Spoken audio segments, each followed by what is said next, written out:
Before I begin with a few myths, and basically I'm going to deal with just 3 myths of terrorism and which we are sort of used to thinking about, I just want to show of hands, how many of you have been, since I see many people from Bombay here, how many of you have been personally affected by terrorism? Personally. So that's about 4 or 5 people. You lost someone whom you knew in an attack. You were perhaps in the hotel when something like that happened. So I'm glad that at least 3 or 4 people in this audience think that they have been personally affected by terrorism. And that's the first myth that I want to talk about. We often think about terrorism as bombs going off, cycle bombs, suicide attackers, planes crashing into buildings, and that for us is terrorism. So 9/11 happens, and then a few years later 26/11 happens, and then there's the Pune bakery, then Delhi High Court, and then you have the latest one in Hyderabad. So that's terrorism for us, and in between we have these periods of peace, which is a myth. So let me explain what the definition of terrorism is in the study and in the study of warfare. Terrorism is a strategic weapon of war that is used by adversaries who are weaker, smaller, to compel a much larger force to do their bidding.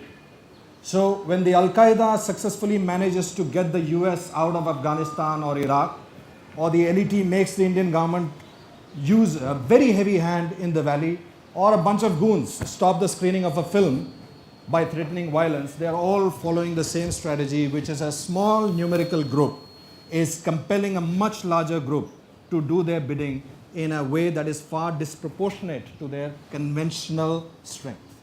So let me put this in a different context for you. A couple of years ago, let's take 2011, India lost millions of people because of malnutrition, because of safety features not being there in hospitals, because of spurious drugs, because of adulterated food, you name it. Just taking one example that I was talking to somebody about.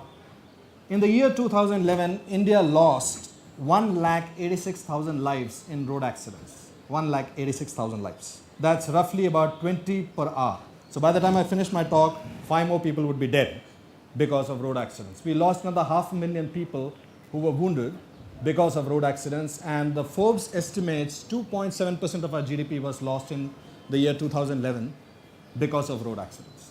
That's a big number. Just to put that in context, our entire health budget, India's health budget for the year 2011 was 1.2% of our GDP. And yet in 2008, 10 men come into Bombay, they killed 163 people over 3 days. In the same 3 days, by the way, 1,500 people died in the road accidents. And yet, after the 26/11 attacks, not just in India, but in several countries of the world, billions of dollars were spent to put in security measures in the aftermath of 26/11. So each time you enter a 5-star hotel and buy a cup of coffee, you actually pay a certain surcharge which is added because of those mirrors under your car and the DFMD that's put out there and the number of people who have been employed to look after security. Each time you buy a plane ticket, you are now paying for the surcharge that has been added because of the number of hours an aircraft can't take off because of the security measures that have been put in place. Matter of fact, each time you travel on a road and there is a barricade, each time you walk into a mall, I have a 9-year-old daughter who's frisked each time she enters a mall. It's not about her time, it's also about her psyche that is being developed. We pay for terrorism on a daily basis. And ironically, all these taps that are turned on after an event happens can never be turned off. So no committee can sit down and say, you know what, it's been 4 years since 26/11, maybe we can do away with some of these security measures. That can never happen. Once a security measure has been put in place, it will be paid for with your money, your taxpayer money, the money that you actually spend on a daily basis in perpetuity. That's going to happen forever. Nobody is going to be able to take it out. So the next time someone asks you a question and says, are you personally affected by terrorism? My sense is you should think about the answer very carefully, because terrorism is not about killing 163 people.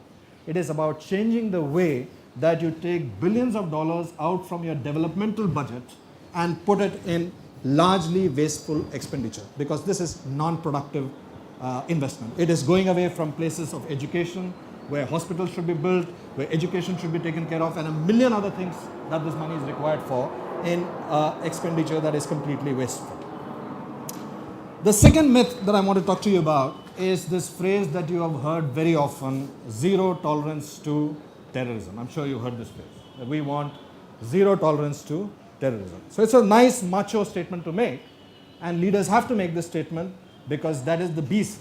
Terrorism is something that plays with the mind of the citizenry, and leaders have to assuage the fear, and they have to make these bluster statements to say that we will have zero tolerance to terrorism. Problem is that it is a largely empty statement. And I'll tell you the reason why. Again, last year or the year before that or decades before that, there were several $1 million worth of contraband that come into India and go out of India. So it ranges from drugs to spurious medicines to fake DVDs to pirated music to fake Louis Vuitton bags, fake watches, all of these things. And you know, pirated DVDs are available in which market in Delhi? Sorry? Everywhere. And in Bombay? Everywhere. Right. Now the conduits which bring these fake DVDs, fake Louis Vuitton bags, fake watches all the way from the Far East, the ships that bring them, the containers that bring them, the ports where they land, and from those ports the distribution channel which goes through, it is all illicit underground. Right? And of course these guys are bad and they need to be punished. But there is a reason why these pirated DVDs are brought here. You want to take a guess what the reason is? Because people buy them.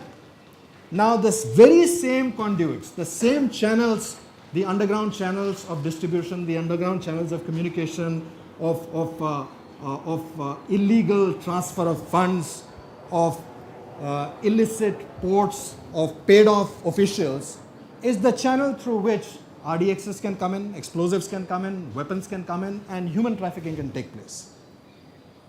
There is no way to have zero tolerance to terrorism in a society that is tolerant of every other crime. That's not possible.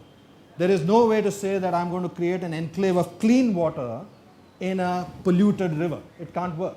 So if you want to have, if a society wants to have zero tolerance to terrorism or any crime, then they have to become highly intolerant of every other crime, because there is no way for security forces to decide that this particular container carrying Louis Vuitton bags can be allowed to go through because he is not carrying any RDX in it. There is no way to determine that. The third myth is this belief that there is a silver CCTV bullet out there somewhere. And that's the fascinating thing about security and terrorism especially. That normally if there is a sort of an endemic, if there is a disease, if there is a swine flu that is spreading rapidly and doctors come on TV channels and specialists come and they give you advice on what to do, what not to do, by and large, we follow them. But the moment there is a bomb blast, even page 3 celebrities turn experts in counter-terror overnight. And that's the beast. That's the nature of the beast, because terrorism is, after all, playing with somebody's mind. So people are so afraid that they want to participate in this battle against terror, and they will immediately jump in and say, we need to buy more CCTVs, more bulletproof jackets, we need to put more boots on the ground. And I just want to take you back to the first myth here. Every society, including ours, has got a certain ratio between people who are economically producing economic stuff and a ratio of people who are dependent on them, who are not doing anything economically. Now each time you ask for more battalions to be raised, more troops to be created, essentially you're skewing this ratio. And of course these young men, these young educated able-bodied men with 20 years, 25 years career ahead of them are doing a great job protecting our country. But they are being removed from an economically productive function and being put into a function which is largely carrying pieces of metal and standing on the roads all over the place. Standing in front of malls, standing in front of theaters, standing in front of campuses. I don't know if you're aware of this, that the security industry is the second largest employer of men and women in the country today, just behind manufacturing. So in the last 5 to 6 years, that 1/26/11 attack has effectively worked by debilitating India's economic prowess, largely because people ask for more boots, more CCTVs, more gadgets, more bulletproof vehicles, all of this stuff to be bought.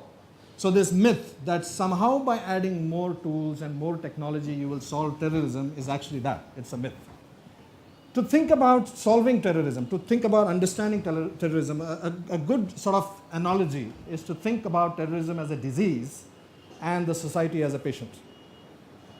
Now, this is not a disease where specialists can lay down the patient on the table, do a surgery, remove the tumor, stitch him up and say, go on your way. It's not that kind of a disease. This is an ailment that is a result of several years of neglect, of ignoring fundamental issues, of not tackling the root causes when they should have been tackled. This is a disease which can be only cured by physiotherapy. And those of you who have undergone physiotherapy will know that a physiotherapist, a very good physiotherapist, can advise you, he can counsel you, he can design a program with you, he can even come in the morning, wake you up, tell you what kind of shoes to wear, what kind of shorts to wear, and tell you how to run. But the running has to be done by the patient, not by the specialist. It doesn't matter how many commando battalions you raise to do your running for you, the society is not going to improve because this is physiotherapy, it is not surgery. So, I want to leave you with just 2 or 3 thoughts. The first thought, as I mentioned at the beginning, all of us who think that terrorism is something that happens once in a while and doesn't affect us personally, it's complete bollocks. It affects each and every one of us. Matter of fact, an incident which happens halfway across the world, I don't know how many of you have paid attention that now when you travel to the US or to UK, you will see the same level of security in hotels, which is an aftermath of what happened in Mumbai. So it affects all of us. It affects us in perpetuity in very, very different ways. For instance, I don't know how many of you went to Goa in 2009. 2008 November, when the incident happened, was the peak season for Goa, and Goa, as many of you know, survives on charters. These foreign charters come in and they bring the economy into Goa, and Goa thrives on that. 2008, all charters were cancelled. 2009, they were cancelled. 2010, they were less than 1/3 of the charters that would come in. Now, the kid of the waiter who works in a shack who dropped out of school is not going to go back into school in 2012. His career, which would have taken a graph after getting an education, going to university, being a capable earning member of the society, is now going to go down because he dropped out of school. And no matter what you do post 2611, no matter what kind of security features you put in, no matter how much of bluster you put out there, this kid is not going to go back to school. So the first myth that we are not affected by it in some way or the other, you need to take out of your head. The second one, you cannot have zero tolerance to one set of crime alone. It has to be zero tolerance across the spectrum. And the last piece, this is an exercise, this is a disease which has to be cured by the patient, not by the specialist, because this is physiotherapy, it is not surgery.